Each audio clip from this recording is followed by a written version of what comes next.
दोस्तों, चाणक्य एक महान व्यक्तित्व और विचार वाले मनुष्य थे जिन्होंने अपनी बुद्धि और ज्ञान से एक साधारण व्यक्ति को भारत का सम्राट बना दिया।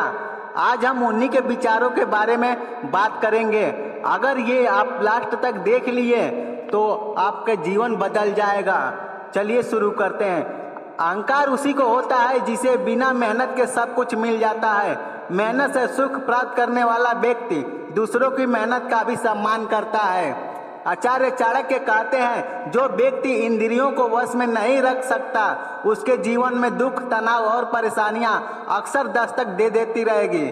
उसे शारीरिक, मानसिक तथा सामाजिक किसी भी प्रकार का सुख प्राप्त नहीं हो सकता और ऐसा व्यक्ति समय से पूर्व ही वृद्ध अवस्था को प्राप्त होने लगता है।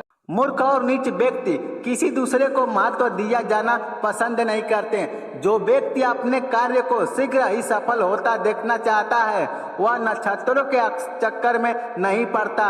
वह अपने आत्मविश्वास और कार्य सिद्धि के लिए जाने वाले उपायों पर विश्वास रखता है। मनुष्य को अपने जीवन का एक सिद्धांत यह बनाना चाहिए कि वह झूठ और बुराई का कभी समर्थन नहीं करेगा। मनुष्य के कभी ना समाप्त होने वाली इच्छा ही एक दिन मनुष्य के मानसिक अशांति का सबसे बड़ा कारण बनती है। भाग्य के विपरीत होने पर अच्छा कर्म भी दुखदायी हो जाता है। कर्म का विधान है, जो किया है उसका अंजाम भोगना ही पड़ेगा, फिर चाहे आप उस वक्त कितना भी अच्छा कर्म क्यों ना कर रहे हो। कर्म, फल और दंड अटल है। अपनी गलतियों को स्वीकारना झाड़ू लगाने के समान है, जो थोड़ा अजीब लगता है लेकिन ये स्वयं के व्यक्तित्व को चमकदार और साफ कर देती है। 20 वर्ष की आयु में व्यक्ति का जो चेहरा रहता है वह प्रकृति की देन है। 30 वर्ष की आयु का चेहरा जीवन के उतार चढ़ाव की देन है, लेकिन 50 वर्ष की आयु का चेहरा व्यक्ति की अपनी कमाई का है। एक राजा की ताकत उसकी शक्तिशाली भुजाओं, कूटनीति और शस्त्र विद्याओं में होती है। ब्राह्मण की ताकत उसके आध्यात्मिक ज्ञान में और एक औरत की ताकत उसकी खूबसूरती, यौवन और मधुर वाणी में होती है। क्रोध में बोला गया एक कठोर शब्द इतना जहरीला हो सकता है जो सामने वाले के मन में आपकी प्यार क्रोध बोला एक कठोर शब्द इतना जहरीला हो सकता है जो सामने वाले के मन में आपकी 1000 प्यारी बातों को 1 मिनट में नष्ट कर सकता है। आग सिर में स्थापित करने पर भी जलाती है, अर्थात दुष्ट व्यक्ति का कितना भी सम्मान कर ले वह सदा दुख ही देता है। जो बुरे वक्त में आपका साथ देने की बजाय कामियां गिनाने लग जाए तो समझ जाना उससे ज्यादा मतलबी इंसान कोई हो नहीं सकता। सेवक को तब परखें जब वह काम ना कर रहा हो, रिश्तेदार को किसी कठिनाई में, मित्र को संकट में और पत्नी को घोर विपत्ति में परखें। जिंदा रहने के लिए प्राणवायु के पश्चात दूसरी सबसे जरूरी चीज है पैसा। जरूरत से ज्यादा ईमानदार होने की कोई जरूरत नहीं। अत्यधिक ईमानदार होना स्वास्थ्य के लिए अच्छा नहीं, क्योंकि लोग सीधे पेड़ों को पहले काट देते हैं। आपका हमेशा खुश रहना ही आपके दुश्मनों के लिए सबसे बड़ी सजा है। प्रेम में पड़कर व्यक्ति हमेशा गलत निर्णय लेकर बर्बाद होने के पश्चात खूब पछतावा करता है। यदि खूब कुबेर भी अपनी आयु से अधिक खर्च करने लगे तो वह एक दिन निर्धर हो जाएगा। मूर्खों से अपनी तारीफ सुनने से अच्छा है कि आप किसी बुद्धिमान की डांट सुने। कामयाबी का रास्ता कभी सीधा नहीं होता, लेकिन कामयाब होते ही सारे रास्ते खुल सीधे हो जाते हैं। नींद और निंदा पर जो विजय पा लेते हैं उन्हें आगे बढ़ने से कोई नहीं रोक सकता। सफलता की चोटी पर टिके रहने के लिए समय समय पर अपने हुनर को बढ़ाना और निखारना जरूरी होता है। रिश्ता, दोस्ती और प्रेम उसी के साथ रखना जो तुम्हारी हंसी के पीछे का दर्द, गुस्से के पीछे का प्यार और मौन के पीछे का वजह समझ सके। बेहतरीन इंसान अपनी मीठी बातों से ही जाना जाता है, वरना अच्छी बातें तो दीवारों पे भी लिखी होती है। हर मित्रता के पीछे कोई ना कोई स्वार्थ होता है। ऐसी कोई मित्रता जिसमें स्वार्थ ना हो, यह कड़वा सच है। गुरु केवल आपको शिक्षा दे सकता है, उसका उपयोग कैसे करना है ये आपके ऊपर निर्भर करता है। मुंह पर कड़वा बोलने वाले लोग कभी धोखा नहीं देते। डरना तो मीठी बोलने वालों से चाहिए। जीवन में आगे बढ़ना है तो बहरे हो जाओ, क्योंकि अधिकतर लोगों की बातें मनोबल गिराने वाली होती है। दुनिया में सबसे आसान काम है अपनों को धोखा देना, और सबसे कठिन काम है विश्वास बनाना, और उससे भी कठिन काम है विश्वास को बनाए रखना। जीवन में अगर कोई सबसे सही रास्ता दिखाने वाला है, मित्र है, वो है आपका अनुभव। जब कोई आपसे नफरत करने लग जाए तो समझ लेना वह आपका मुकाबला नहीं कर सकता। झुकना बहुत अच्छी बात है, नम्रता की पहचान होती है, मगर आत्मसम्मान को खोकर झुकना खुद को खोने जैसा है। ये वो दौर है जनाब जहां माता पिता की नसीहत सबको बुरी लगती है, पर माता पिता की वसीयत सबको अच्छी लगती है। आप कभी भी कामयाब नहीं बन सकते अगर आप पिछले समय की बातों को याद करके परेशान हो रहते हैं। अपनी कामयाबी के लिए हमेशा लोगों और परिस्थितियों को दोष देने वाले व्यक्ति कभी सफल नहीं हो सकते। जिस दिन से अपनी कामयाबी की वजह खुद को समझने लग जाओगे, उस दिन से तुम्हें कामयाब होने से कोई नहीं रोक सकता। कामयाबी के लिए निरंतर प्रयास ना करने वाले लोग जीवन में बड़े मुकाम कभी प्राप्त नहीं कर सकते। कभी भी अपनी ताकत और दौलत पर घमंड ना करें, क्योंकि बीमारी और गरीबी आने में देर नहीं लगती। सफल होने के लिए व्यवहार में बच्चा, काम में जवान और अनुभव में वृद्ध होना जरूरी है। हारे हुए की सलाह, जीते हुए का अनुभव और खुद का दिमाग इंसान को कभी हारने नहीं देगा। जीतने वाले कभी भी बहाने नहीं बनाते, और बहाने बनाने वाले कभी जीतते नहीं। अकेले खड़े रहने का साहस रखो, चाहे पूरी दुनिया आपके विरोध में हो। हर नई शुरुआत थोड़ा डराती है, पर याद रखो सफलता मुश्किलों के पास ही नजर आती है। कड़वी सच्चाई बोल देने वाले लोग झूठा दिलासा देने वाले लोगों से लाख गुना अच्छे होते हैं। एक पंडित भी घोर कष्ट में आ जाता है अगर वो किसी मूर्ख को उपदेश देता है, अगर वह दुष्ट पत्नी का पालन पोषण करता है या किसी दुखी व्यक्ति के साथ अत्यंत घनिष्ठ संबंध बना लेता है। झूठा मित्र, बदमाश नौकर और सर्प के साथ निवास साक्षात मृत्यु के समान है। व्यक्ति को आने वाली मुसीबतों से निपटने के लिए धन संचय करना चाहिए। उसे धन संपदा त्याग कर भी पत्नी की सुरक्षा करनी चाहिए। लेकिन अगर आत्मा की सुरक्षा की बात आती है तो उसे धन और पत्नी दोनों को तुच्छ समझना चाहिए। भविष्य में आने वाली मुसीबतों के लिए धन एकत्रित करें। ऐसा ना सोचे कि धनवान व्यक्ति को मुसीबत कैसी।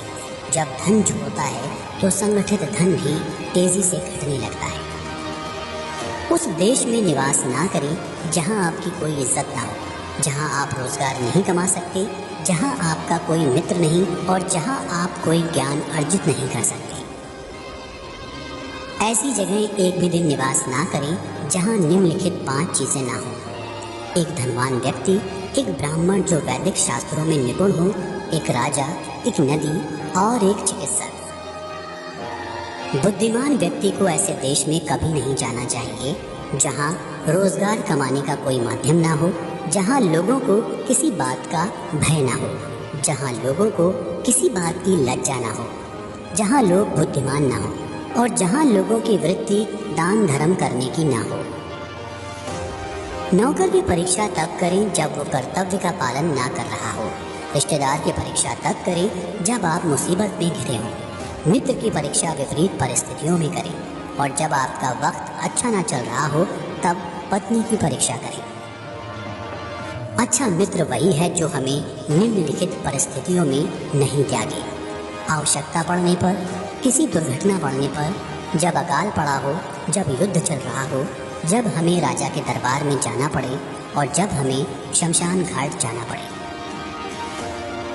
जो व्यक्ति किसी नाशवंत चीज़ के लिए कभी नाश नहीं होने वाली चीज़ को छोड़ देता है तो उसके हाथ से अविनाशी वस्तु तो चली ही जाती है, और इसमें कोई संदेह नहीं कि नाशवान को भी वो खो देता है।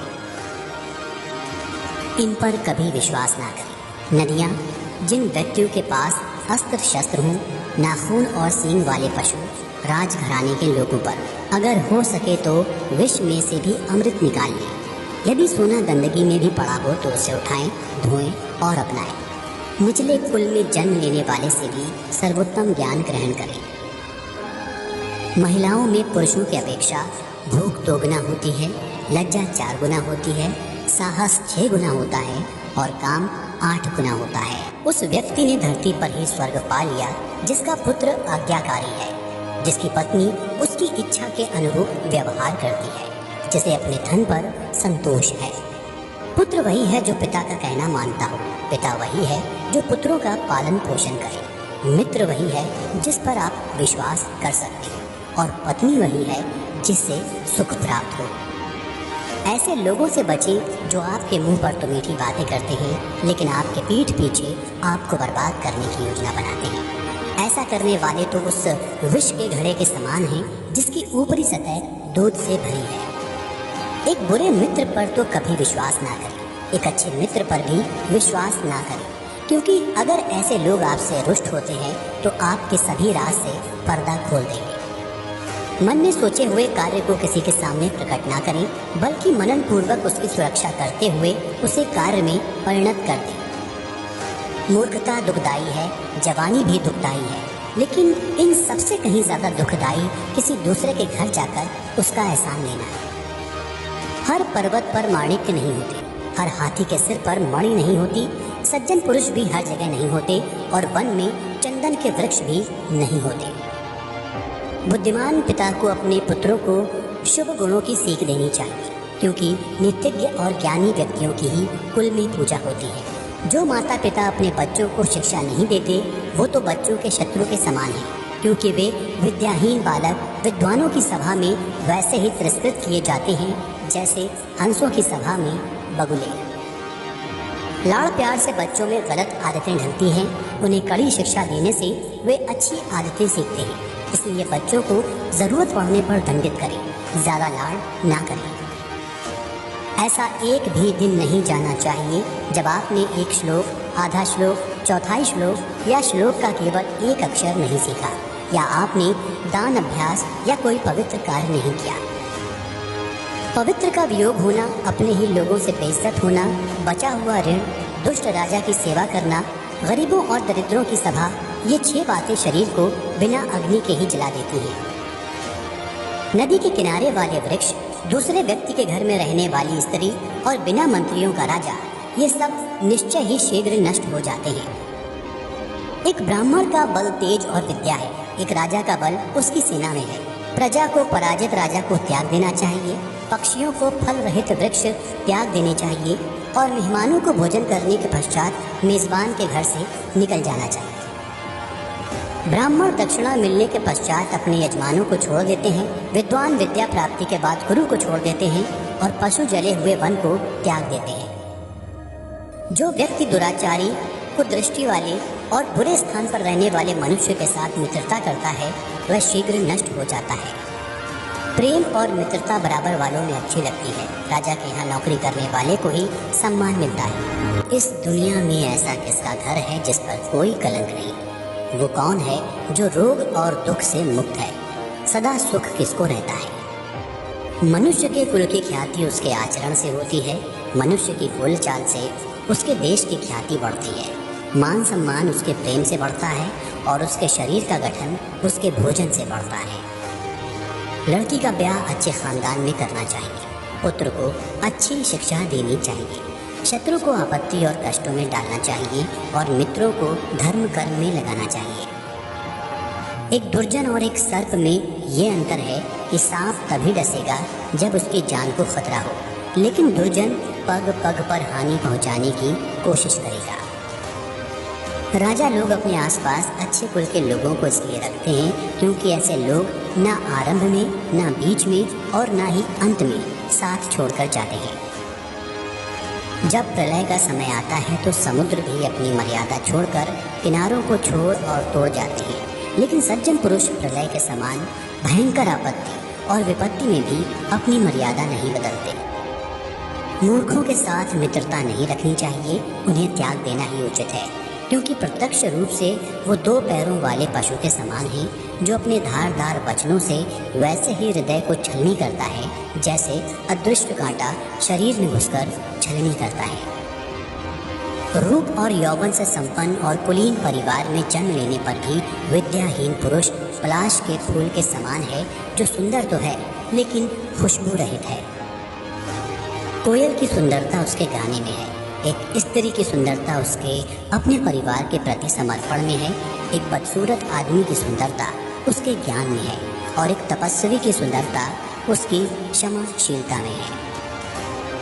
कुल की रक्षा के लिए एक सदस्य का बलिदान दें, गांव की रक्षा के लिए एक कुल का बलिदान दें, देश की रक्षा के लिए एक गांव का बलिदान दें। जो उद्यमशील हैं वे गरीब नहीं हो सकते, जो हरदम भगवान को याद करते हैं उन्हें पाप छू नहीं सकता, जो मौन रहते हैं वो झगड़ों में नहीं पड़ते और जो जागृत रहते हैं वो निर्भय होते हैं। अत्यधिक सुंदरता के कारण सीता हरण हुआ, अत्यंत घमंड के कारण रावण का अंत हुआ, अत्यधिक दान देने के कारण राजा बाली को बंधन में बंधना पड़ा। अतः सर्वत्र अति को त्यागना चाहिए। शक्तिशाली लोगों के लिए कौन सा कार्य कठिन है, व्यापारियों के लिए कौन सी जगह दूर है, विद्वानों के लिए कोई देश विदेश नहीं है, मधुभाषियों का कोई शत्रु नहीं। जिस तरह सारा वन केवल एक ही पुष्प और सुगंध भरे वृक्ष से महक जाता है, उसी तरह एक ही गुणवान पुत्र पूरे कुल का नाम बढ़ाता है। जिस प्रकार केवल सूखा हुआ जलता वृक्ष संपूर्ण वन को जला देता है, उसी प्रकार एक ही कुपुत्र सारे कुल के मान मर्यादा और प्रतिष्ठा को नष्ट कर देता है। विद्वान एवं सदाचारी एक ही पुत्र के कारण संपूर्ण परिवार वैसे ही खुशहाल रहता है जैसे चंद्रमा के निकलने पर रात्रि जगमगा उठती है। ऐसे अनेक पुत्र किस काम के जो दुख और निराशा पैदा करें, इससे तो वो एक ही पुत्र अच्छा है जो संपूर्ण घर को सहारा और शांति प्रदान करे। 5 साल तक पुत्र को लाड़ और प्यार से पालन करना चाहिए, 10 साल तक उसे छड़ी की मार से डराए, लेकिन जब 16 साल का हो जाए तो उससे मित्र के समान व्यवहार करें। वह व्यक्ति सुरक्षित रह सकता है जो इन परिस्थितियों में भाग जाए। भयावह आपदा, विदेशी आक्रमण, भयंकर अकाल, दुष्ट व्यक्ति का संग। जो व्यक्ति ये बातें नहीं मानता वो बार बार जन्म लेकर मरता रहता है। धमर, अर्थ, काम और मोक्ष। धन की लक्ष्मी देवी स्वयं वहाँ चली आती हैं जहाँ अनाज का अच्छे से भंडारण किया जाता है।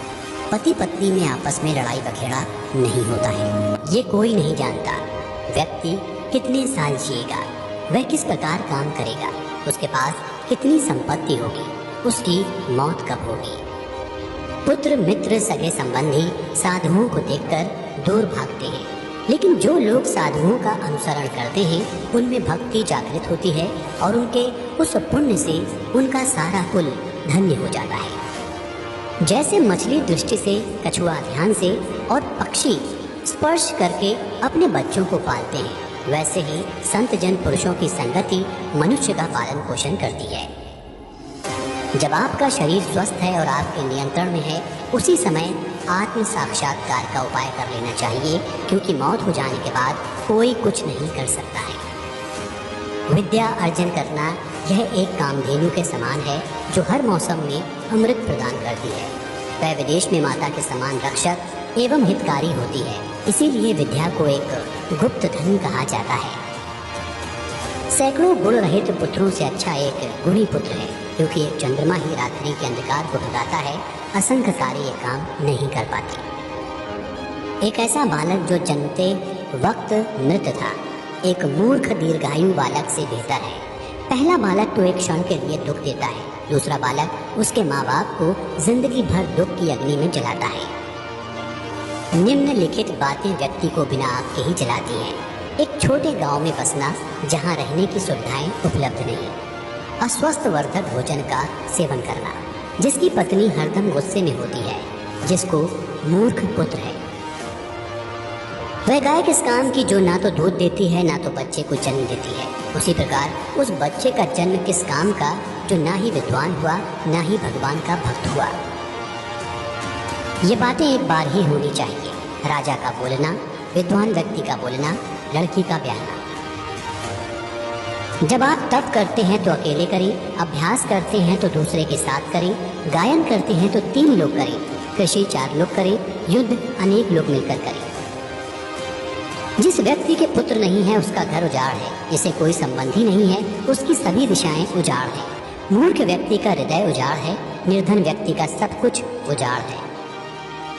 जिस आध्यात्मिक सीख का आचरण नहीं किया जाता वह जहर है। जिसका पेट खराब है उसके लिए भी भोजन जहर है। जिस व्यक्ति के पास धर्म और दया नहीं है उसे दूर करो। जिस गुरु के पास आध्यात्मिक ज्ञान नहीं है उसे दूर करो। जिन रिश्तेदारों के पास प्रेम नहीं है उन्हें दूर करो। इन बातों को बार बार गौर करें। सही समय, सही मित्र, सही ठिकाना, पैसे कमाने के सही साधन, पैसा खर्च करने के सही तरीके आपके ऊर्जा से। ब्राह्मणों को अग्नि की पूजा करनी चाहिए, दूसरे लोगों को ब्राह्मण की पूजा करनी चाहिए, पत्नी को पति की पूजा करनी चाहिए और दोपहर के भोजन के लिए जो अतिथि आए उसकी सभी को पूजा करनी चाहिए। सोने की परख उसे घिसकर, काटकर, गर्म करके और पीट कर की जाती है। उसी तरह व्यक्ति का परीक्षण वह कितना त्याग करता है, उसका आचरण कैसा है, उसमें गुण कैसे हैं और उसका व्यवहार कैसा है, इससे होता है। यदि आप पर मुसीबत आती नहीं है तो उससे सावधान रहें, लेकिन मुसीबत आ जाती है तो किसी भी तरह उससे छुटकारा पाएं। अनेक व्यक्ति जो एक ही गर्भ से पैदा हुए हैं या एक ही नक्षत्र में पैदा हुए हैं वे एक से नहीं रहते। उसी प्रकार जैसे बेर के झाड़ के सभी बेर एक से नहीं रहते। वह व्यक्ति जिसके हाथ स्वच्छ हैं, कार्यालय में काम नहीं करना चाहता, जिसने अपनी कामना को खत्म कर दिया, वह शारीरिक श्रृंगार नहीं करता, जो आधा पढ़ा हुआ व्यक्ति है वो मीठे बोल बोल नहीं सकता, जो सीधी बात करता है वो धोखा नहीं दे सकता। खाली बैठने से अभ्यास का नाश होता है, दूसरों को देखभाल करने के लिए देने से पैसा नष्ट होता है, गलत ढंग से बुआई करने वाला किसान अपने बीजों का नाश करता है, अगर सेनापति नहीं है तो सेना का नाश होता है। अर्जित विद्या अभ्यास से सुरक्षित रहती है, घर की इज्जत अच्छे व्यवहार से सुरक्षित रहती है, अच्छे गुणों से इज्जतदार आदमी को मान मिलता है, किसी भी व्यक्ति का गुस्सा उसकी आंखों में दिखता है। धर्म की रक्षा पैसे से होती है, ज्ञान की रक्षा जमकर आजमाने से होती है, राजा से रक्षा उसकी बात मानने से होती है, घर की रक्षा एक दक्ष गृहिणी से होती है। दान गरीबों को खत्म करता है, अच्छा आचरण दुख को मिटाता है, विवेक अज्ञान को नष्ट करता है, जानकारी भय को खत्म करती है। वासना के समान दुष्कर कोई रोग नहीं, मोह के समान कोई शत्रु नहीं, क्रोध के समान अग्नि नहीं, स्वरूप ज्ञान के समान कोई बोध नहीं। व्यक्ति अकेले ही पैदा होता है, अकेले ही मरता है, अपने कर्मों के शुभ अशुभ परिणाम अकेले ही भोगता है, अकेले ही नरक में जाता है या सद्गति प्राप्त करता है। जिसने अपने स्वरूप को जान लिया उसके लिए स्वर्ग तो तिनके के समान है। एक पराक्रमी योद्धा अपने जीवन को तुच्छ मानता है, जिसने अपनी कामना को जीत लिया उसके लिए स्त्री भोग का विषय नहीं, उसके लिए संपूर्ण ब्रह्मांड तुच्छ है, जिसके मन में कोई आसक्ति नहीं। जब आप सफर पर जाते हैं तो विद्यार्जन ही आपका मित्र है, घर में पत्नी मित्र है, बीमार होने पर दवा मित्र है, अर्जित पुण्य मृत्यु के बाद एकमात्र मित्र है। समुद्र में होने वाली वर्षा व्यर्थ है, जिसका पेट भरा हुआ है उसके लिए अन्न व्यर्थ है। पैसे वाले आदमी के लिए भेंट वस्तु का कोई अर्थ नहीं, दिन के समय जलता दिया व्यर्थ है। वर्षा के जल के समान कोई जल नहीं, खुद की शक्ति के समान कोई शक्ति नहीं, नेत्र ज्योति के समान कोई प्रकाश नहीं, अन्न से बढ़कर कोई संपत्ति नहीं। निर्धन को धन की कामना, पशु को वाणी की कामना, लोगों को स्वर्ग की कामना, देव लोगों को मुक्ति की कामना। सत्य की शक्ति ही इस दुनिया को धारण करती है, सत्य की शक्ति से ही सूर्य प्रकाशमान है, हवाएं चलती हैं, सही में सब कुछ सत्य पर आश्रित है। लक्ष्मी जो संपत्ति की देवता है वह चंचला है, हमारी श्वास भी चंचला है। हम कितना समय जिएंगे इसका कोई ठिकाना नहीं, हम कहाँ रहेंगे ये भी पक्का नहीं। कोई बात यहाँ पर पक्की है तो ये कि हमारा अर्जित पुण्य कितना है। ये सब आपके पिता हैं, जिसने आपको जन्म दिया, जिसने आपका यज्ञोपवीत संस्कार किया, जिसने आपको पढ़ाया, जिसने आपको भोजन दिया, जिसने आपको भयपूर्ण परिस्थितियों में बचाया। इन सब को अपनी माता समझें, राजा की पुत्री, गुरु की पत्नी, मित्र की पत्नी, पत्नी की माँ, आपकी माँ। श्रवण करने से धर्म का ज्ञान होता है, द्वेष दूर होता है, ज्ञान की प्राप्ति होती है और माया की आसक्ति से मुक्ति होती है। पक्षियों में कौवा नीच है, पशुओं में कुत्ता नीच है। जो तपस्वी पाप करता है वो घिनौना है, लेकिन जो दूसरों की निंदा करता है वो सबसे बड़ा चांडाल है। राख से घिसने पर पीतल चमकता है, तांबा इमली से साफ होता है, नदी बहती रहे तो साफ रहती है। धनवान व्यक्ति के कई मित्र होते हैं, उसके कई संबंधी भी होते हैं। धनवान को ही आदमी कहा जाता है और पैसे वालों को पंडित कहकर नवाजा जाता है। सर्वशक्तिमान की इच्छा से ही बुद्धि काम करती है, वही कर्मों को नियंत्रित करता है। उसी की इच्छा से आसपास में मदद करने वाले आ जाते हैं। काल सभी जीवों को निपुणता प्रदान करता है, वही सभी जीवों का संहार भी करता है। वह जागता रहता है जब सब सो जाते हैं। काल को कोई जीत नहीं सकता। जो जन्म से अंध हैं वो देख नहीं सकते, उसी तरह जो वासना के अधीन हैं वो भी देख नहीं सकते। अहंकारी व्यक्ति को कभी ऐसा नहीं लगता कि वह कुछ बुरा कर रहा है, और जो पैसे के पीछे पड़े हैं उनको उनके कर्मों में कोई पाप दिखाई नहीं देता। जीवात्मा अपने कर्म के मार्ग से जाता है। राजा को उसके नागरिकों के पाप लगते हैं। राजा के यहाँ काम करने वाले पुजारी को राजा का पाप लगता है। पत्नी को पति के पाप लगते हैं, गुरु को उसके शिष्यों के पाप लगते हैं। अपने ही घर में व्यक्ति के ये शत्रु हो सकते हैं। उसका पाप अगर वह हरदम कर्ज में डूबा रहता है। उसकी माँ अगर वह दूसरे पुरुष से संग करती है। सुंदर पत्नी। एक लालची आदमी को भेंट वस्तु देकर संतुष्ट करे, एक कठोर आदमी को हाथ जोड़कर संतुष्ट करे, एक मूर्ख को सम्मान देकर संतुष्ट करे, एक विद्वान आदमी को सच बोलकर संतुष्ट करे। एक बेकार राज्य का राजा होने से बेहतर है कि व्यक्ति किसी राज्य का राजा न हो। एक पापी का मित्र होने से बेहतर है कि बिना मित्र का हो। एक मूर्ख का गुरु होने से बेहतर है कि बिना शिष्य वाला हो, और एक बुरी पत्नी होने से बेहतर है कि बिना पत्नी वाला हो। एक बेकार राज्य में लोग सुखी कैसे हों, एक पापी सिख से शांति की प्राप्ति कैसी हो, एक नालायक शिष्य को शिक्षा देकर कैसे कीर्ति प्राप्त हो। शेर से एक बात सीखिए, बगुले से एक, मुर्गे से 4, कौवे से 5, कुत्ते से 6 और गधे से 3। शेर से ये बढ़िया बात सीखें कि आप जो भी करना चाहते हो एक दिली से और ज़बरदस्त प्रयास से करें। बुद्धिमान व्यक्ति अपने इंद्रियों को बगले की तरह वश में करते हुए अपने लक्ष्य को जगह, समय और योग्यता का पूरा ध्यान रखते हुए पूर्ण करें। मुर्गे से 4 बातें सीखें। सही समय पर उठें, निडर बने और लड़ें, संपत्ति का रिश्तेदारों से उचित बंटवारा करें, अपने कष्ट से अपना रोजगार प्राप्त करें। कौवे से ये 5 बातें सीखें। अपनी पत्नी के साथ एकांत में प्रणय करें, निडरता, उपयोगी वस्तुओं का संचय करें, सभी ओर दृष्टि घुमाएं, दूसरों पर आसानी से विश्वास ना करें। कुत्ते से ये बात सीखें, बहुत भूख हो पर खाने को कुछ ना मिले या कम मिले तो भी संतोष करें, गाढ़ी नींद में भी हो तो भी क्षण में उठ जाए, अपने स्वामी के प्रति बेहिचक ईमानदारी रखें और निडरता। गधे से ये 3 बातें सीखें। अपना बोझा ढोना ना छोड़ें, सर्दी गर्मी की चिंता ना करें, सदा संतुष्ट रहें। जो व्यक्ति इन 20 गुणों पर अमल करेगा वह जो भी करेगा सफल होगा। एक बुद्धिमान व्यक्ति को निम्नलिखित बातें किसी को नहीं बतानी चाहिए। उसकी दौलत खो चुकी है, उसे क्रोध आ गया है, उसकी पत्नी ने जो गलत व्यवहार किया, लोगों ने उसे जो गालियां दी, वह किस प्रकार बेइज्जत हुआ। जो व्यक्ति आर्थिक व्यवहार करने में, ज्ञान अर्जन करने में, खाने में और काम धंधा करने में शर्माता नहीं है वो सुखी है। जो सुख और शांति का अनुभव स्वरूप ज्ञान को प्राप्त करने से होता है, वैसा अनुभव जो लोभी लोग धन के लोभ में यहाँ वहाँ भटकते रहते हैं उन्हें नहीं होता। व्यक्ति इन 3 चीज़ों से संतुष्ट रहे। खुद की पत्नी, वह भोजन जो विधाता ने प्रदान किया, उतना धन जितना ईमानदारी से मिल गया। लेकिन व्यक्ति को इन 3 चीज़ों से संतुष्ट नहीं होना चाहिए। अभ्यास, भगवान नाम का स्मरण, परोपकार, इन दोनों के मध्य से कभी न जाए। 2 ब्राह्मण और उसके यज्ञ में चलने वाली अग्नि, पति पत्नी, स्वामी और उसका चाकर, हल और बैल। अपना पैर कभी भी इनसे ना छूने दें। अग्नि, आध्यात्मिक गुरु, ब्राह्मण, गाय, एक कुमारिका, एक उम्र में बड़ा आदमी, एक बच्चा। हाथी से 1000 गज की दूरी रखी, घोड़े से 100 की, सींग वाले जानवर से 10 की, लेकिन दुष्ट जहाँ हो उस जगह से ही निकल जाए।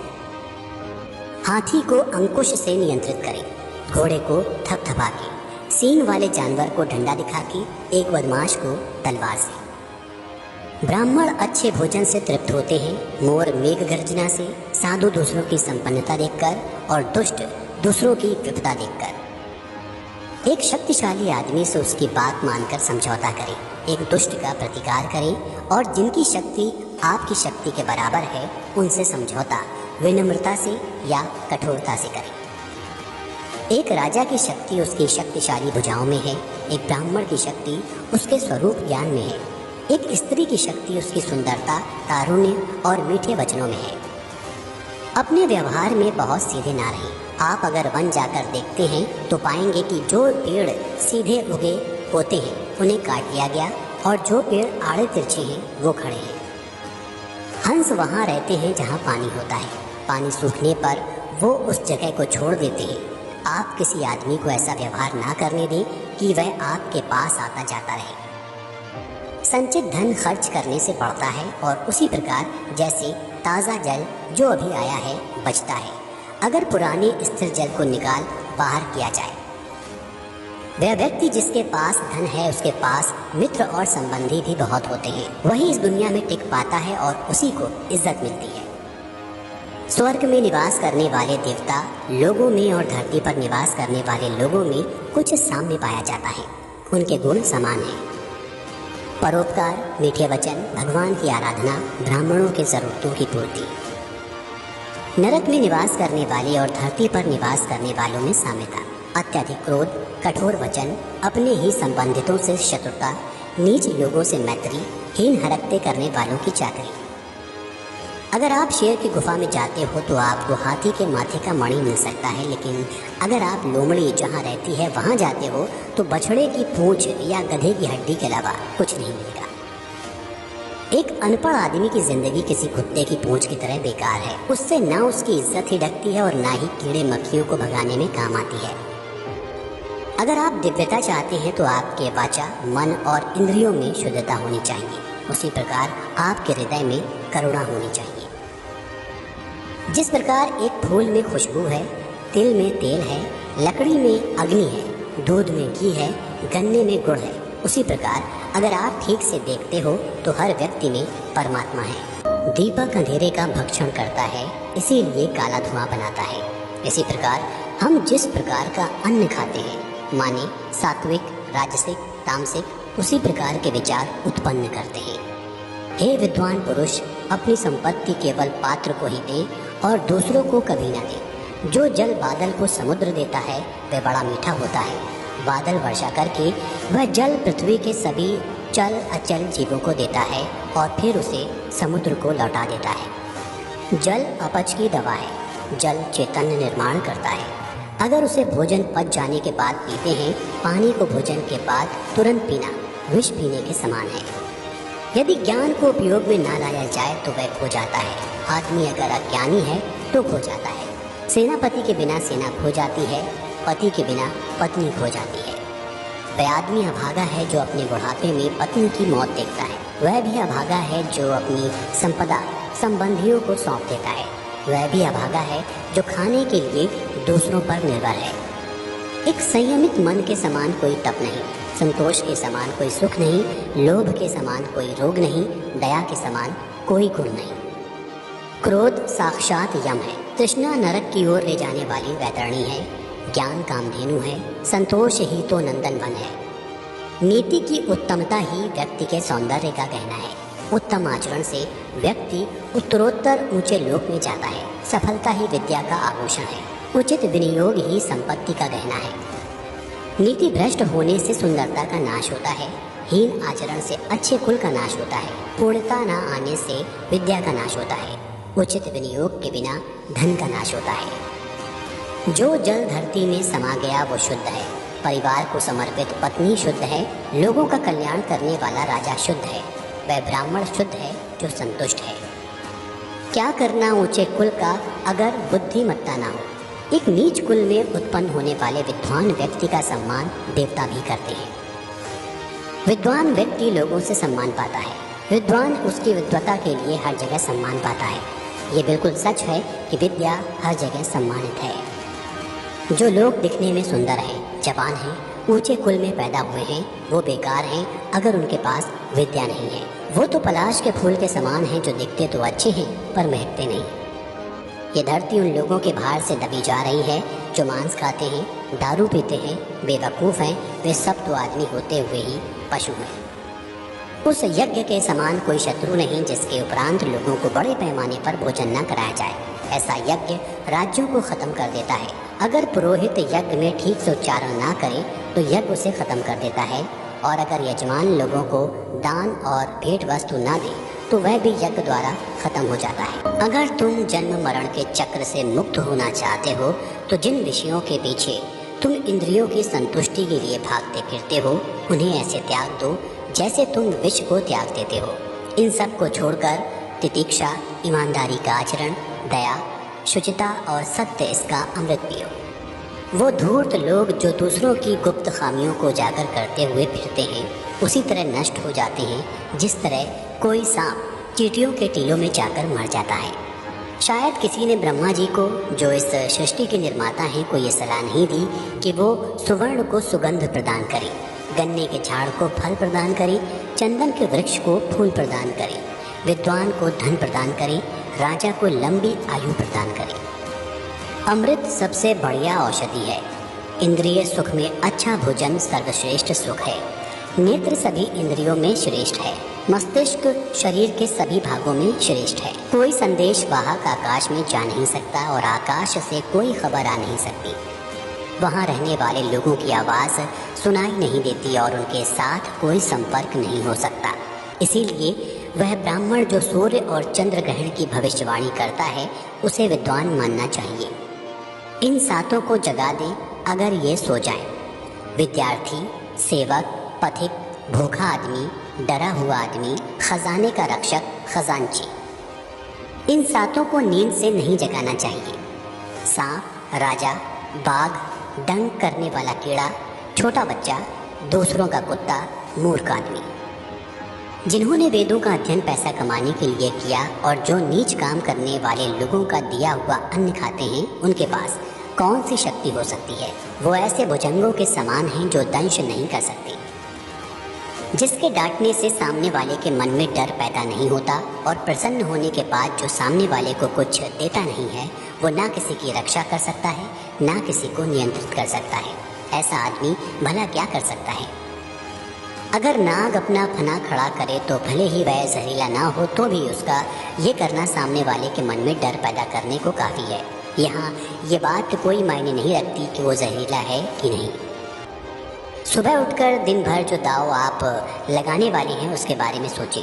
दोपहर को अपनी माँ को याद करें, रात को चोरों को ना भूलें। आपको इंद्र के समान वैभव प्राप्त होगा अगर आप अपने भगवान के गले की माला अपने हाथों से बनाएं, अपने भगवान के लिए चंदन अपने हाथों से घिसें, अपने हाथों से पवित्र ग्रंथों को लिखें। गरीबी पर धैर्य से मात करें, पुराने वस्त्रों को स्वच्छ रखें, बासी अन्न को गर्म करें, अपनी कुरूपता पर अपने अच्छे व्यवहार से मात करें। जिसके पास धन नहीं है वो गरीब नहीं है, वह तो असल में धनवान है अगर उसके पास विद्या है। लेकिन जिसके पास विद्या ही नहीं है वह तो सब प्रकार से निर्धन है। हम अपना हर कदम फूंक फूंक कर रखें, हम छाना हुआ जल पिए, हम वही बात बोलें जो शास्त्र सम्मत है, हम वही करें जिसके बारे में हम सावधानीपूर्वक सोच चुके हैं। जिसे अपनी इंद्रियों की तुष्टि चाहिए वह विद्या अर्जन करने के सभी विचार भूल जाए, और जिसे ज्ञान चाहिए वह अपनी इंद्रियों की तुष्टि भूल जाए। जो इंद्रिय विषयों में लगा है उसे ज्ञान कैसा, और जिसे ज्ञान है वह व्यर्थ की इंद्रिय तुष्टि में लगा रहे, ये संभव नहीं। वह क्या है जो कभी कल्पना में नहीं आ सकता। वह कौन सी बात है जिसे करने में औरत सक्षम नहीं है। ऐसी कौन सी बकवास है जो दारू पिया हुआ आदमी नहीं करता। ऐसा क्या है जो कौवा नहीं करता।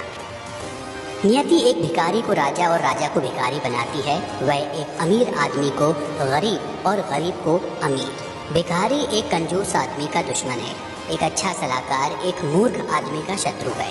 वह पत्नी जो पर पुरुष में रुचि रखती है उसके लिए उसका पति ही उसका शत्रु है। जो चोर रात को काम करने निकलता है चंद्रमा ही उसका शत्रु है। जिनके पास ये कुछ नहीं है, विद्या, तप, ज्ञान, अच्छा स्वभाव, गुण, दया भाव, वो धरती पर मनुष्य के रूप में घूमने वाले पशु है। धरती पर उनका भार है। जिनके भेजे खाली हैं वो कोई उपदेश नहीं समझते। अगर बांस को मलय पर्वत पर उगाया जाए तो भी उसमें चंदन के गुण नहीं आते। जिसकी अपनी कोई अकल नहीं उसकी शास्त्र क्या भलाई करेगा। एक अंधा आदमी आईने का क्या करेगा? एक बुरा आदमी सुधर नहीं सकता। आप पृष्ठ भाग को चाहे जितना साफ करें, वो श्रेष्ठ भागों की बराबरी नहीं कर सकता। अपने निकट संबंधियों का अपमान करने से जान जाती है, दूसरों का अपमान करने से दौलत जाती है, राजा का अपमान करने से सब कुछ जाता है, एक ब्राह्मण का अपमान करने से कुल का नाश होता है। यह बेहतर है कि आप जंगल में एक झाड़ के नीचे रहें जहां बाघ और हाथी रहते हैं। उस जगह रहकर आप फल खाएं और जलपान करें। आप घास पर सोएं और पुराने पेड़ों की खालें पहनें, लेकिन आप अपने सगे संबंधियों में ना रहें अगर आप निर्धन हो गए हैं। लक्ष्मी मेरी माता हैं, विष्णु मेरे पिता हैं, वैष्णव जन मेरे सगे संबंधी हैं, तीनों लोक मेरा देश है। रात्रि के समय कितने ही प्रकार के पक्षी वृक्ष पर विश्राम करते हैं। भोर होते ही सब पक्षी दसों दिशाओं में उड़ जाते हैं। हम क्यों भला दुख करें अगर हमारे अपने हमें छोड़कर चले गए। जिसके पास में विद्या है वह शक्तिशाली है। निर्बुद्ध पुरुष के पास क्या शक्ति हो सकती है। एक छोटा खरगोश भी चतुराई से मदमस्त हाथी को तालाब में गिरा देता है। उदारता, वचनों में मधुरता, साहस, आचरण में विवेक, ये बातें कोई पा नहीं सकता, ये मूल में होनी चाहिए। हाथी का शरीर कितना विशाल है, लेकिन एक छोटे से अंकुश से नियंत्रित हो जाता है। एक दिया घने अंधकार का नाश करता है, क्या अंधेरे से दिया बड़ा है? एक कड़कती हुई बिजली एक पहाड़ को तोड़ देती है, क्या बिजली पहाड़ जितनी विशाल है? जी नहीं, बिल्कुल नहीं। वही बड़ा है जिसकी शक्ति छा जाती है। इससे कोई फर्क नहीं पड़ता कि आकार कितना है। जो घर गृहस्थी के काम में लगा रहता है वो कभी ज्ञान प्राप्त नहीं कर सकता। लोभी व्यक्ति कभी सत्य भाषण नहीं कर सकता और एक शिकारी में कभी शुद्धता नहीं हो सकती। एक दुष्ट व्यक्ति में कभी पवित्रता उदित नहीं हो सकती, उसे चाहे जैसे समझा लो। नीम का वृक्ष कभी मीठा नहीं हो सकता। आप चाहे उसकी शिखा से मूल तक घी और शक्कर छिड़क दें, आप चाहे 100 बार पवित्र जल में स्नान करें, आप अपने मन का मैल नहीं धो सकते। उसी प्रकार जिस प्रकार मदिरा का पात्र पवित्र नहीं हो सकता, चाहे आप उसे गर्म करके सारी मदिरा की भाप बना दें। इसमें कोई आश्चर्य नहीं कि व्यक्ति उन बातों के प्रति अनुद्गार कहता है जिसका उसे कोई ज्ञान नहीं। उसी प्रकार जैसे एक जंगली शिकारी की पत्नी हाथी के सिर का मणि फेंक कर गूंजे की माला धारण करती है। एक विद्यार्थी पूर्ण रूप से निम्नलिखित बातों का त्याग करे। काम, क्रोध, लोभ, स्वादिष्ट भोजन की अपेक्षा, शरीर का श्रृंगार, अत्यधिक जिज्ञासा, अधिक निद्रा, शरीर निर्वाह के लिए अत्यधिक प्रयास। एक गुणवान व्यक्ति को वह सब कुछ दान में दे देना चाहिए जो उसकी आवश्यकता से अधिक है। केवल दान के कारण ही कर्ण, बाली और राजा विक्रमादित्य आज तक चल रहे हैं। देखिए उन मधुमक्खियों को जो अपने आप से कहती हैं आखिर में सब चला ही गया। हमने हमारे शहद को जो बचा कर रखा था ना ही दान दिया और ना ही खुद खाया। अभी एक पल में ही कोई हमसे सब छीन कर चला गया। वह गृहस्थ भगवान की कृपा को पा चुका है जिसके घर में आनंददायी वातावरण है, जिसके बच्चे गुणी हैं, जिसकी पत्नी मधुर वाणी बोलती है, जिसके पास अपनी ज़रूरतें पूरा करने के लिए पर्याप्त धन है, जो अपनी पत्नी से सुखपूर्ण संबंध रखता है, जिसके नौकर उसका कहा मानते हैं, जिसके घर में मेहमान का स्वागत किया जाता है, जिसके घर में मंगलदायी भगवान की पूजा रोज होती है, जहाँ स्वाद भरा भोजन और पान किया जाता है, जिसे भगवान के भक्तों की संगति में आनंद आता है, जो एक संकट का सामना करने वाले ब्राह्मण को भक्ति भाव से अल्प दान देता है, उसे बदले में विपुल लाभ होता है। वे लोग जो इस दुनिया में सुखी हैं, जो अपने संबंधियों के प्रति उदार हैं, अनजाने लोगों के प्रति सहृदय हैं, अच्छे लोगों के प्रति प्रेम भाव रखते हैं, नीच लोगों से धूर्ततापूर्ण व्यवहार करते हैं, विद्वानों से कुछ नहीं छुपाते, दुश्मनों के सामने साहस दिखाते हैं, बड़ों के प्रति विनम्र और पत्नी के प्रति सख्त हैं। बसंत ऋतु क्या करेगी अगर बांस पर पत्ते नहीं आते? सूर्य का क्या दोष अगर उल्लू दिन में देख नहीं सकता?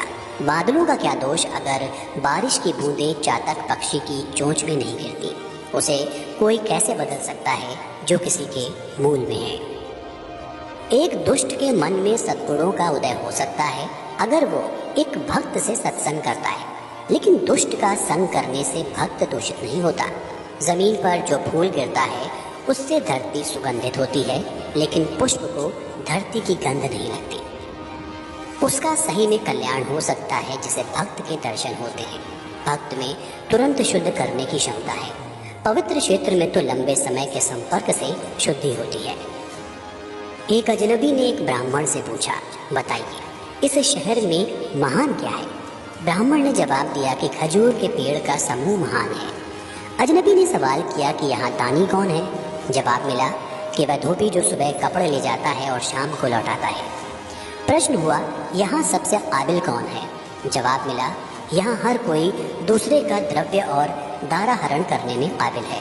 प्रश्न हुआ कि आप ऐसी जगह रह कैसे लेते हो? जवाब मिला कि जैसे एक कीड़ा एक दुर्गंध युक्त जगह पर रहता है। वह घर जहाँ ब्राह्मणों के चरण कमल को धोया नहीं जाता, जहाँ वैदिक मंत्रों का जोर से उच्चारण नहीं होता और जहाँ भगवान को और पितरों को भोग नहीं लगाया जाता, वह घर एक शमशान के बराबर है। सत्य मेरी माता है, आध्यात्मिक ज्ञान मेरा पिता है, धर्माचरण मेरा बंधु है, दया मेरा मित्र है, भीतर की शांति मेरी पत्नी है, क्षमा मेरा पुत्र है। मेरे परिवार में ये 6 लोग हैं। हमारे शरीर नश्वर है, धन में तो कोई स्थायी भाव नहीं है, मृत्यु हरदम हमारे निकट है, इसलिए हमें तुरंत पुण्य कर्म करने चाहिए। ब्राह्मणों को स्वादिष्ट भोजन में आनंद आता है, गायों को ताज़ी कोमल घास खाने में, पत्नी को पति के सानिध्य में, क्षत्रियों को युद्ध में आनंद आता है। जो दूसरे की पत्नी को अपनी माता मानता है, दूसरे के धन को मिट्टी का ढेला, दूसरे के सुख दुख को अपने सुख दुख, उसी को सही दृष्टि प्राप्त है और वही विद्वान है। भगवान राम में ये सब गुण हैं।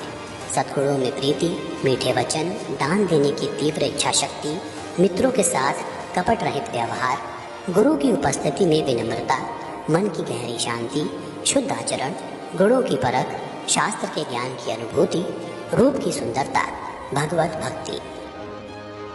कल्पतरु तो एक लकड़ी ही है, सुवर्ण का सुमेर पर्वत तो निश्चल है, चिंतामणि तो एक पत्थर है, सूर्य में ताप है, चंद्रमा तो घटता बढ़ता रहता है, अमर्यादा समुद्र तो खारा है, कामदेव का तो शरीर ही जल गया, महाराज बलि तो राक्षस कुल में पैदा हुए, कामधेनु तो पशु ही है, भगवान राम के समान कौन है? विद्या सफर में हमारा मित्र है, पत्नी घर पर मित्र है, औषधि रुग्ण व्यक्ति की मित्र है, मरते वक्त तो पुण्य कर्म ही मित्र है। राज परिवारों से शिष्टाचार सीखी, पंडितों से बोलने की कला सीखी, जुआरियों से झूठ बोलना सीखी। बिना सोचे समझे खर्च करने वाला नटखट बच्चा जिसे अपना घर नहीं, झगड़े पर आमादा आदमी, अपनी पत्नी को दुर्लक्षित करने वाला जो अपने आचरण पर ध्यान नहीं देता है, ये सब लोग जल्दी ही बर्बाद हो जाएंगे। एक विद्वान व्यक्ति को अपने भोजन की चिंता नहीं करनी चाहिए, उसे सिर्फ अपने धर्म को निभाने की चिंता होनी चाहिए। हर व्यक्ति का भोजन पर जन्म से ही अधिकार है। जिसे दौलत, अनाज और विद्या अर्जित करने में और भोजन करने में शर्म नहीं आती, वो सुखी रहता है। बूंद बूंद से सागर बनता है, इसी तरह बूंद बूंद से ज्ञान, गुण और संपत्ति प्राप्त होती है। जो व्यक्ति अपने बुढ़ापे में भी मूर्ख है, वो सचमुच मूर्ख है। उसी प्रकार जिस प्रकार इंद्र वरुण का फल कितना भी पके मीठा नहीं होता, हम उसके लिए ना पछताएं जो बीत गया, हम भविष्य की चिंता भी ना करें। विवेक बुद्धि रखने वाले लोग केवल वर्तमान में जीते हैं। यह देवताओं का, संत जनों का और पालकों का स्वभाव है कि वे जल्दी प्रसन्न हो जाते हैं। निकट के और दूर के रिश्तेदार तब प्रसन्न होते हैं जब उनका आदर सम्मान किया जाए, उनके नहाने का, खाने पीने का प्रबंध किया जाए। जब बच्चा माँ के गर्भ में होता है तो ये 5 बातें तय हो जाती हैं। कितनी लंबी उम्र होगी, वह क्या करेगा और कितना धन और ज्ञान अर्जित करेगा, मौत कब होगी। देखिए क्या आश्चर्य है, बड़े लोग अनोखी बातें करते हैं। वे पैसे को तो तिनके की तरह मामूली समझते हैं, लेकिन जब वे उसे प्राप्त करते हैं तो उसके भार से और विनम्र होकर झुक जाते हैं। जो व्यक्ति अपने घर के लोगों से बहुत आसक्ति रखता है, वह भय और दुख को पाता है। आसक्ति ही दुख का मूल है। जिसे सुखी होना है, उसे आसक्ति छोड़नी पड़ेगी। जो भविष्य के लिए तैयार है और जो किसी भी परिस्थिति को चतुराई से निपटता है, ये दोनों व्यक्ति सुखी हैं। लेकिन जो आदमी सिर्फ नसीब के सहारे चलता है वो बर्बाद होता है। अगर राजा पुण्यात्मा है तो प्रजा भी वैसी ही होती है। अगर राजा पापी है तो प्रजा भी पापी। अगर वह सामान्य है तो प्रजा सामान्य। प्रजा के सामने राजा का उदाहरण होता है और वो उसका अनुसरण करती है। मेरी नज़रों में वह आदमी मृत है जो जीते जी धर्म का पालन नहीं करता, लेकिन जो धर्म पालन में अपने प्राण दे देता है वो मरने के बाद भी बेशक लंबा जीता है। जिस व्यक्ति ने ना ही कोई ज्ञान संपादन किया, ना ही पैसा कमाया, मुक्ति के लिए जो आवश्यक है उसकी पूर्ति भी नहीं की, वह एक निहायत बेकार जिंदगी जीता है, जैसे कि बकरी की गर्दन से झूलने वाले स्तर। जो नीच लोग होते हैं वो दूसरे की कीर्ति को देखकर चलते हैं। वे दूसरे के बारे में अपशब्द कहते हैं क्योंकि उनकी कुछ करने की औकात नहीं होती। अगर विषय बहुत प्रिय है तो वो बंधन में डालते हैं। विषय सुख की, अनासक्ति से मुक्ति की और गति होती है। इसीलिए मुक्ति या बंधन का मूल मन ही है। जो आत्मस्वरूप का बोध होने से खुद को शरीर नहीं मानता वह हरदम समाधि में ही रहता है, भले ही उसका शरीर कहीं भी चला जाए। किसी को सब सुख प्राप्त हुए जिसकी कामना की, सब कुछ भगवान के हाथ में है, इसलिए हमें संतोष में जीना होगा।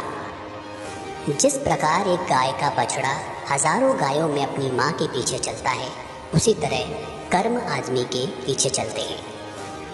जिसके काम करने में कोई व्यवस्था नहीं उसे कोई सुख नहीं मिल सकता। लोगों के बीच या वन में लोगों के मिलने से उसका हृदय जलता है और वन में तो कोई सुविधा ही होती नहीं। अगर आदमी उपकरण का सहारा ले तो गर्भ जल से पानी निकाल सकता है। उसी तरह अगर विद्यार्थी अपने गुरु की सेवा करे तो गुरु के पास जो ज्ञान निधि है उसे प्राप्त करता है। हमें अपने कर्म का फल मिलता है। हमारी बुद्धि पर इसके पहले हमने जो कर्म किए हैं उसका निशान है। इसीलिए जो बुद्धिमान लोग हैं वो सोच विचार कर कर्म करते हैं। जिस व्यक्ति ने आपको आध्यात्मिक महत्ता का एक अक्षर भी पढ़ाया उसकी पूजा होनी चाहिए। जो ऐसे गुरु का सम्मान नहीं करता वह 100 बार कुत्ते का जन्म लेता है और आखिर चंडाल बनता है। चंडाल वह है जो कुत्ता खाता है। जब युग का अंत हो जाएगा तो मेरू पर्वत टिक जाएगा। जब कल्प का अंत होगा तो सातों समुद्र का पानी विचलित हो जाएगा। लेकिन साधु कभी भी अपने आध्यात्मिक मार्ग से नहीं टिकेगा। इस धरती पर अन्न, जल और मीठे वचन ये असली रत्न हैं। मूर्खों को लगता है पत्थर के टुकड़े रत्न हैं। गरीब, दुखी और एक बंदी का जीवन ये सब व्यक्ति के किए हुए पापों का ही फल है। आप दौलत, मित्र, पत्नी और राज्य गवाकर वापस पा सकते हैं, लेकिन अगर आप अपनी काया गवा देते हैं तो वो वापस नहीं मिलेगी। अगर हम बड़ी संख्या में एकत्र हो जाएं तो दुश्मन को हरा सकते हैं। उसी प्रकार जैसे घास के तिनके एक दूसरे के साथ रहने के कारण भारी बारिश में भी शहद ही होते। पानी पर तेल एक कमीने आदमी को बताया हुआ राज, एक लायक व्यक्ति को दिया हुआ दान और एक बुद्धिमान व्यक्ति को पढ़ाया हुआ शास्त्रों का ज्ञान अपने स्वभाव के कारण तेजी से फैलते हैं। वह व्यक्ति क्यों मुक्ति नहीं पाएगा जो निम्नलिखित परिस्थितियों में जो उसके मन की अवस्था होती है उसे कायम रखता है। जब वह धर्म के अनुदेश को सुनता है, जब वह शमशान घाट में होता है, जब वो बीमार होता है। वह व्यक्ति क्यों पूर्णता नहीं हासिल करेगा जो पश्चाताप में जो मन की अवस्था होती है उसी अवस्था को काम करते वक्त बनाए रखेगा। हमें अभिमान नहीं होना चाहिए जब हम ये बातें करते हैं। परोपकार, आत्मसंयम, पराक्रम, शास्त्र का ज्ञान हासिल करना, विनम्र, नीतिमत्ता, ये करते वक्त अभिमान करने की इसलिए ज़रूरत नहीं क्योंकि दुनिया बहुत कम दिखाई देने वाले दुर्लभ रत्नों से भरी पड़ी है। वह जो हमारे मन में रहता है हमारे निकट है। हो सकता है कि वास्तव में वो हमसे बहुत दूर हो, लेकिन वह व्यक्ति जो हमारे निकट है लेकिन हमारे मन में नहीं है वो हमसे बहुत दूर है। अगर हम किसी से कुछ पाना चाहते हैं तो उससे ऐसे शब्द बोलें जिससे वो प्रसन्न हो जाए। उसी प्रकार जैसे एक शिकारी मधुर गीत गाता है जब वह हिरन पर बाण चलाता है। जो व्यक्ति राजा से, अग्नि से, धर्मगुरु से और स्त्री से बहुत परिचय बढ़ाता है वह विनाश को प्राप्त होता है। जो व्यक्ति इनसे पूर्ण रूप से अलिप्त रहता है उसे अपना भला करने का कोई अवसर नहीं मिलता। इसलिए इनसे सुरक्षित अंतर रखकर संबंध रखना चाहिए। हम इनके साथ बहुत सावधानी से पेश आए।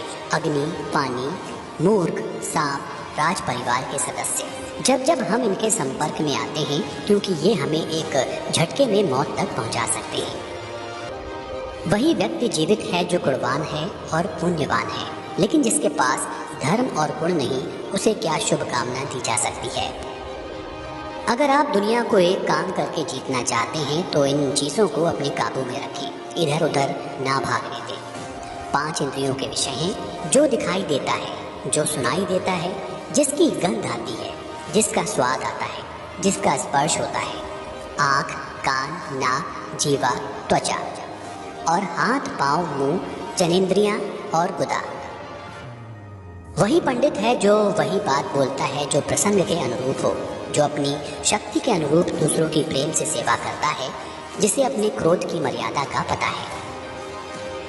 एक ही वस्तु देखने वालों की योग्यता के अनुरूप बिलग बिलग दिखती है। तब करने वाले में वस्तु को देखकर कोई कामना नहीं जागती। लंपट आदमी को हर वस्तु में स्त्री दिखती है, कुत्ते को हर वस्तु में मांस दिखता है। जो व्यक्ति बुद्धिमान है वो निम्नलिखित बातें किसी को ना बताए।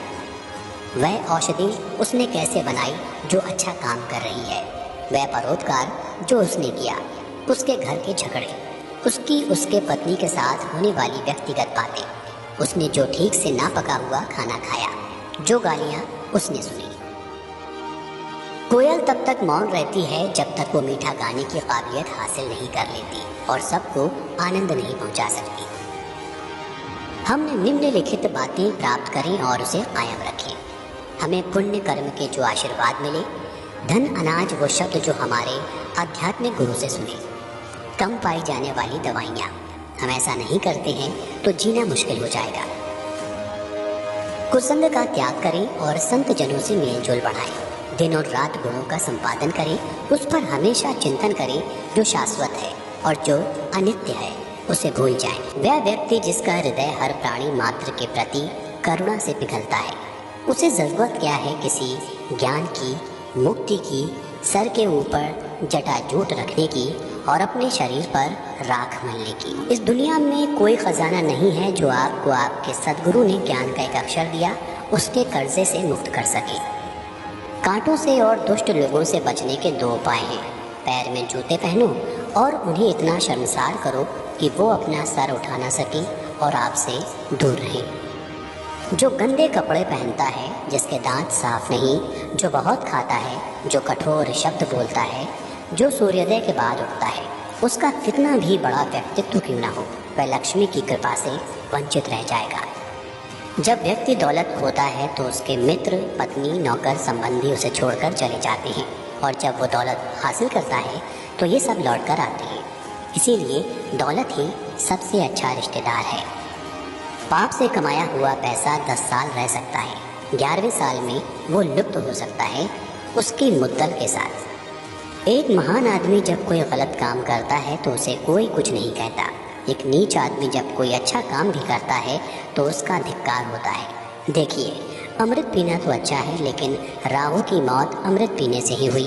विष पीना नुकसानदायी है, लेकिन भगवान शंकर ने जब विष पान किया तो विष उनके गले का अलंकार हो गया।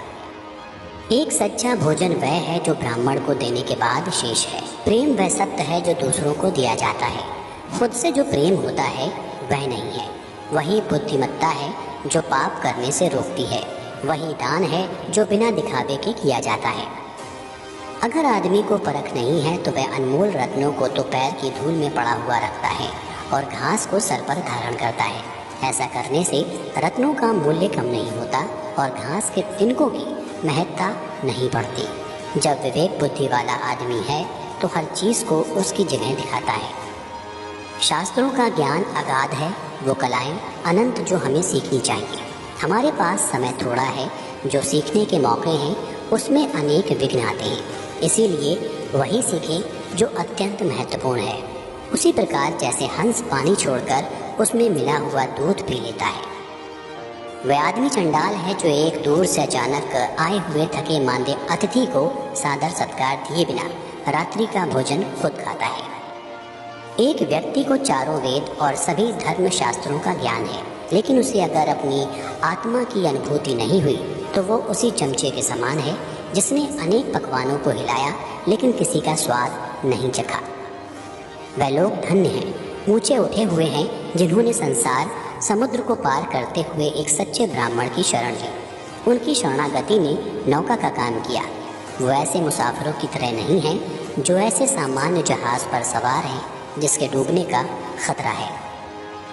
चंद्रमा जो अमृत से लबालब है और जो औषधियों का देवता माना जाता है, जो अमृत के समान अमर है, उसका क्या हश्र होता है जब वह सूर्य के घर जाता है, अर्थात दिन में दिखाई देता है। तो क्या एक सामान्य आदमी दूसरे के घर जाकर लघुता को नहीं प्राप्त होगा? यह मधुमक्खी जो कमल की नाजुक पंखड़ियों में बैठकर उसके मीठे मधु का पान करती थी, वह अब एक सामान्य कुटज के फूल पर अपना ताव मारती है, क्योंकि वह ऐसे देश में आ गई है जहाँ कमल है ही नहीं। उसे कुटज के पराग ही अच्छे लगते हैं। हे भगवान विष्णु, मेरे स्वामी, मैं ब्राह्मणों के घर में इसलिए नहीं रहती क्योंकि अगस्त ऋषि ने गुस्से में समुद्र को पी लिया। भृगु मुनि ने आपकी छाती पर लात मारी। ब्राह्मणों को पढ़ने में बहुत आनंद आता है और वो मेरी जो स्पर्धक है उस सरस्वती की हरदम कृपा चाहते हैं, और वे रोज कमल के फूल को, जो मेरा निवास है, जलाशय से निकालते हैं और भगवान शिव की पूजा करते हैं। दुनिया में बांधने के ऐसे अनेक तरीके हैं जिससे व्यक्ति को प्रभाव में लाया जा सकता है और नियंत्रित किया जा सकता है। सबसे मजबूत बंधन प्रेम का है। इसका उदाहरण वह मधुमक्खी है जो लकड़ी को छेद सकती है लेकिन फूल की पंखड़ियों को छेदना पसंद नहीं करती, चाहे उसकी जान चली जाए। चंदन कट जाने पर भी अपनी महक नहीं छोड़ते, हाथी घोड़ा होने पर भी अपनी लीला नहीं छोड़ता, गन्ना निचोड़े जाने पर भी अपनी मिठास नहीं छोड़ता। उसी प्रकार ऊंचे कुल में पैदा हुए व्यक्ति अपनी उन्नत गुणों को नहीं छोड़ते, भले ही उसे कितनी भी गरीबी में क्यों ना बसर करना पड़े। ऐसा यहाँ कौन है जिसमें दौलत पाने के बाद मस्ती नहीं आई? क्या कोई बेलगाम आदमी अपने संकटों पर रोक लगा पाया है? किसके ऊपर राजा की हरदम मेहरबानी रही? किसके ऊपर समय के प्रकोप नहीं हुए? किस भिखारी को यहाँ शोहरत मिली? किस आदमी ने दुष्ट के दुर्गुण पाकर सुख को प्राप्त किया? व्यक्ति को महत्ता उसके गुण प्रदान करते हैं। वह जिन पदों पर काम करता है सिर्फ उससे कुछ नहीं होता। क्या आप एक कौवे को गरुड़ कहेंगे अगर वह एक ऊंची इमारत के छत पर जाकर बैठता है? जो व्यक्ति गुणों से रहित हैं लेकिन जिसकी लोग सराहना करते हैं, वो दुनिया में काबिल माना जा सकता है। लेकिन जो आदमी खुद ही डींगे हाँकता हो, वो अपने आप को दूसरों की नज़रों में गिराता है, भले ही वो स्वर्ग का राजा इंद्र क्यों ना हो। अगर एक विवेक संपन्न व्यक्ति अच्छे गुणों का परिचय देता है तो उसके गुणों की आभा को रत्न जैसी मान्यता मिलती है। एक ऐसा रत्न जो प्रज्वलित है और सोने के अलंकार में मढ़ने पर और चमकता है। वह व्यक्ति जो सर्वगुण संपन्न है अपने आप को सिद्ध नहीं कर सकता है जब तक उसे समुचित संरक्षण नहीं मिल जाता। उसी प्रकार जैसे एक मणि तब तक नहीं निखरता जब तक उसे आभूषण में सजाया न जाए। मुझे वो दौलत नहीं चाहिए जिसके लिए कठोर यातना सहनी पड़े, या सदाचार का त्याग करना पड़े, या फिर अपने शत्रु की चापलूसी करनी पड़े। जो अपनी दौलत, पकवान और औरतें भोगकर संतुष्ट नहीं हुए, ऐसे बहुत लोग पहले मर चुके हैं, अभी भी मर रहे हैं और भविष्य में भी मरेंगे। सभी परोपकार और तप तात्कालिक लाभ देते हैं, लेकिन सुपात्र को जो दान दिया जाता है और सभी जीवों को जो संरक्षण प्रदान किया जाता है, उसका पुण्य कभी नष्ट नहीं होता। घास का तिनका हल्का है, कपास उससे भी हल्का है, भिखारी तो अनंत गुना हल्का है। फिर हवा का झोंका उसे उड़ा के क्यों नहीं ले जाता? क्योंकि वो डरता है कहीं वो भीख ना मांग ले। बेइज्जत होकर जीने से अच्छा है कि मर जाए। मरने में एक क्षण का दुख होता है, पर बेइज्जत होकर जीने में हर रोज दुख उठाना पड़ता है। सभी जीव मीठे वचनों से आनंदित होते हैं, इसीलिए हम सबसे मीठे वचन कहें। मीठे वचन की कोई कमी नहीं है। इस दुनिया के वृक्ष को 2 मीठे फल लगे हैं, मधुर वचन और सत्संग। पहले के जन्मों की अच्छी आदतें जैसे दान, विद्यार्जन और तप इस जन्म में भी चलती रहती है, क्योंकि सभी जन्म एक श्रृंखला से जुड़े हैं। जिसका ज्ञान किताबों में सिमट गया है और जिसने अपनी दौलत दूसरों के सुपुर्द कर दी है वो ज़रूरत आने पर ज्ञान या दौलत कुछ भी इस्तेमाल नहीं कर सकता। वह विद्वान जिसने असंख्य किताबों का अध्ययन किया, सद्गुरु के आशीर्वाद से कर लिया, वह विद्वानों की सभा में एक सच्चे विद्वान के रूप में नहीं चमकता है। उसी प्रकार जिस प्रकार एक नाजायज़ औलाद को दुनिया में कोई प्रतिष्ठा हासिल नहीं होती, हमें दूसरों से जो मदद प्राप्त हुई है उसे हमें लौटाना चाहिए। उसी प्रकार अगर किसी ने हमसे दुष्टता की है तो हमें भी उससे दुष्टता करनी चाहिए। ऐसा करने में कोई पाप नहीं है। वह चीज़ जो दूर दिखाई देती है, जो असंभव दिखाई देती है, जो हमारी पहुंच से बाहर दिखाई देती है, वह भी आसानी से हासिल हो सकती है अगर हम तप करते हैं, क्योंकि तप से ऊपर कुछ नहीं। लोभ से बड़ा दुर्गुण क्या हो सकता है, पर निंदा से बड़ा पाप क्या है। जो सत्य में प्रस्थापित है उसे तप करने की क्या ज़रूरत है। जिसका हृदय शुद्ध है उसे तीर्थ यात्रा की क्या ज़रूरत है। अगर स्वभाव अच्छा है तो और किस गुण की ज़रूरत है। अगर कीर्ति है तो अलंकार की क्या ज़रूरत है। अगर व्यवहार ज्ञान है तो दौलत की क्या ज़रूरत है। और अगर अपमान हुआ है तो मृत्यु से भयंकर नहीं है क्या। समुद्र ही सभी रत्नों का भंडार है। वह शंख का पिता है। देवी लक्ष्मी शंख की बहन है, लेकिन दर दर भीख मांगने वाले हाथ में शंख लेकर घूमते हैं। इससे ये बात सिद्ध होती है कि उसी को मिलेगा जिसने पहले दिया है। जब आदमी में शक्ति नहीं रह जाती वह साधु हो जाता है। जिसके पास दौलत नहीं होती वो ब्रह्मचारी बन जाता है, रुग्ण भगवान का भक्त हो जाता है। जब औरत बूढ़ी होती है तो पति के प्रति समर्पित हो जाती है। सांप के दंश में विष होता है, कीड़े के मुंह में विष होता है, बिच्छू के डंक में विष होता है, लेकिन दुष्ट व्यक्ति तो पूर्ण रूप से विष से भरा होता है। एक हाथ की शोभा गहनों से नहीं दान देने से है, चंदन का लेप लगाने से नहीं जल से नहाने से निर्मलता आती है। एक व्यक्ति भोजन खिलाने से नहीं सम्मान देने से संतुष्ट होता है। मुक्ति खुद को सजाने से नहीं होती, आध्यात्मिक ज्ञान को जगाने से होती है। जिसमें सभी जीवों के प्रति परोपकार की भावना है वह सभी संकटों पर मात करता है और उसे हर दम पर सभी प्रकार की संपन्नता प्राप्त होती है। वह इंद्र के राज्य में जाकर क्या सुख भोगेगा जिसकी पत्नी प्रेम भाव रखने वाली और सदाचारी है, जिसके पास में संपत्ति है, जिसका पुत्र सदाचारी और अच्छे गुण वाला है, जिसको अपने पुत्र द्वारा पौत्र हुए हैं। मनुष्यों में और निम्न स्तर के प्राणियों में खाना, सोना, घबराना और गमन करना समान है। मनुष्य अन्य प्राणियों से श्रेष्ठ है तो विवेक ज्ञान की बदौलत। इसलिए जिन मनुष्यों में ज्ञान नहीं है वे पशु हैं। अगर मदमस्त हाथी अपने माथे से टपकने वाले रस को पीने वाले भौरों को कान हिलाकर उड़ा देता है तो भौरों का कुछ नहीं जाता। वे कमल से भरे हुए तालाब की ओर खुशी से चले जाते हैं। हाथी के माथे का श्रृंगार कम हो जाता है। ये आठों कभी दूसरे का दुख नहीं समझ सकते। राजा, वैश्या, यमराज, अग्नि, चोर, छोटा बच्चा, भिखारी और कर वसूलने वाला। मेहनत से सुख प्राप्त करने वाला व्यक्ति दूसरों की मेहनत का भी सम्मान करता है। आचार्य चाणक्य कहते हैं, जो व्यक्ति इंद्रियों को वश में नहीं रख सकता उसके जीवन में दुख, तनाव और परेशानियां अक्सर दस्तक दे देती रहेगी। उसे शारीरिक, मानसिक तथा सामाजिक किसी भी प्रकार का सुख प्राप्त नहीं हो सकता और ऐसा व्यक्ति समय से पूर्व ही वृद्ध अवस्था को प्राप्त होने लगता है। मूर्ख और नीच व्यक्ति किसी दूसरे को महत्व दिया जाना पसंद नहीं करते। जो व्यक्ति अपने कार्य को शीघ्र ही सफल होता देखना चाहता है वह नक्षत्रों के चक्कर में नहीं पड़ता। वह अपने आत्मविश्वास और कार्य सिद्धि के लिए जाने वाले उपायों पर विश्वास रखता है।